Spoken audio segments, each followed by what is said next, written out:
Hi, I'm Rachel, and this video is going to show how to do front wrap cross carry with a newborn in a woven wrap. You want to start with the base size wrap. My base size is a 6, so this is a size 6 wrap. And the first thing you want to do is locate the tag in the middle of your wrap. That's the middle marker. It helps you find the middle of your wrap. I'm going to put that middle marker right in the middle of my chest. Then I'm going to reach behind me for the top edge only. I'm going to bring the top edge of my wrap across my back and then over my shoulder. The reason I'm reaching only for the top edge is just so that I don't get the wrap twisted. I can tell that it's not twisted if I just grab the top edge. Also, if your wrap has different colors, that can help too, because you can make sure you're grabbing the white edge if the white edge is on top here. Alright, so I'm going to do the same thing here. Reaching for the top edge, bring it up and over my shoulder, keeping it spread nice and wide and not twisted at all. That's important for your comfort. Alright, then I'm going to take this horizontal part, wrench it into a little tube, and at this point I'm ready to pick up my baby. If I'm running errands using this carry, what I'll do is before I get in the car, I'll pre-tie this at the house, and then I'll just cross it and tie it behind me, put baby in his car seat, and when I get where I'm going, I'll drive with the wrap on like this. When I get where I'm going, I'll untie to here, and I'll be ready to pop baby right in. And then my tails aren't dragging on the parking lot, and I'm not taking a long time to wrap because I have a toddler and you gotta get her out of the car quick.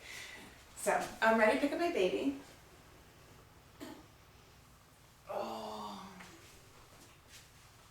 And he's doing that little newborn stretch to show us exactly how he wants to be positioned.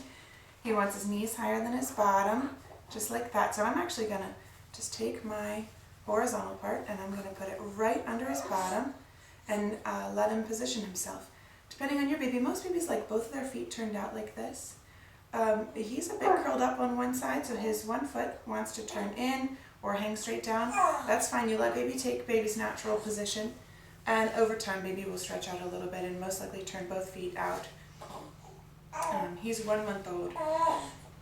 Alright, so I'm seating him on that tube, and then I'm going to take the top edge, spread it up over his back. It's nice and snug already. I didn't leave it very loose. That makes it a little bit easier. It's just I won't have to tighten as much later. I have it pretty snug to start. I'm bringing it over his arms and up to the bottom of his ear or the nape of his neck. And then my bottom edge to make a straight line from knee to knee. I can see the straight line knee to knee, but it's not quite between us yet. So I'm going to take my hand there, supporting baby's head. I'm going to lean forward a little and just kind of push that bottom edge between us. It's still making a straight line knee to knee, but now it's just a tad between us. And now I'm ready to tighten up. The secret to tightening this carry is to get your elbows and your arms out of the way. There's always going to be slack caught right under your arm. If you keep your arm down, that slack won't move back behind you. So to tighten, I'm going to lift this elbow out, and that way so the slack right under my arm can move. And I'm going to pull straight up and slightly back. So I'm grabbing the top, not just the top edge, but I would say like the top 4 or 5 inches, lifting my elbow out and pulling up and a tad back. I'm going to do the same thing now. I'm going to grab the middle third of the wrap, pulling up and slightly back. I can feel that tightening right around his back. And then I'll do the bottom third of the wrap, again pulling up and slightly back. Depending on your wrap, you might want to work in fourths or thirds. It's really your preference. Alright, so now this side is nice and snug. I can feel the slack right here and right here. That's what I'm going to try to take out as I tighten the other side. So I'm going to support baby and hold this tail I just tightened. And same thing, lifting that elbow out of the way. I'm going to pull up and slightly back. That's tightening at the top. Next third or fourth of the wrap, pull up and slightly back. That's supporting his spine through the middle. And then the bottom, I'm going to pull up and slightly back. And that makes sure there's no slack here at the seat. I should still be able to slide a finger easily under his leg. And I can do that. You don't want it to be so tight that it's digging into his knees.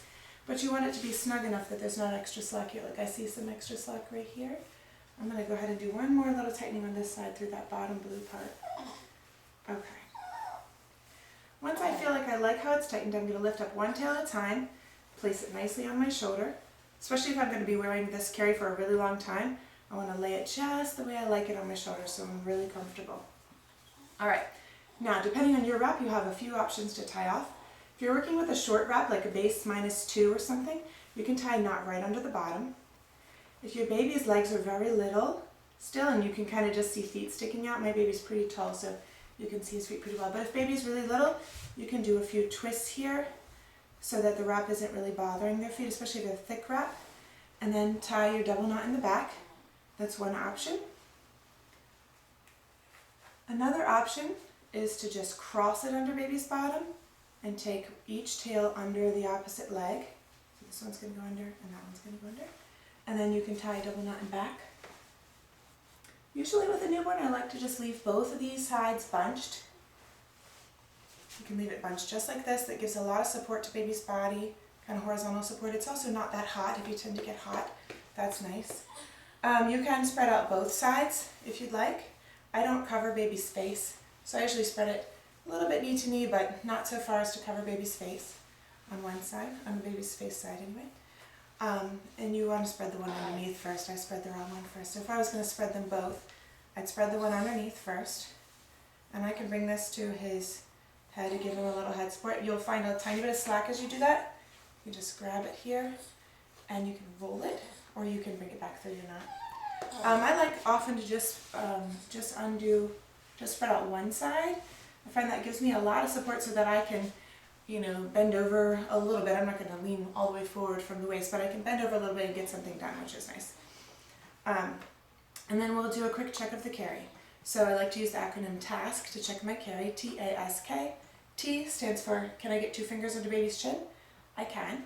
But if I couldn't, what I can do is lean forward and shift, he doesn't want me to do that, and shift baby's head up slightly so that I can get 2 fingers under his chin.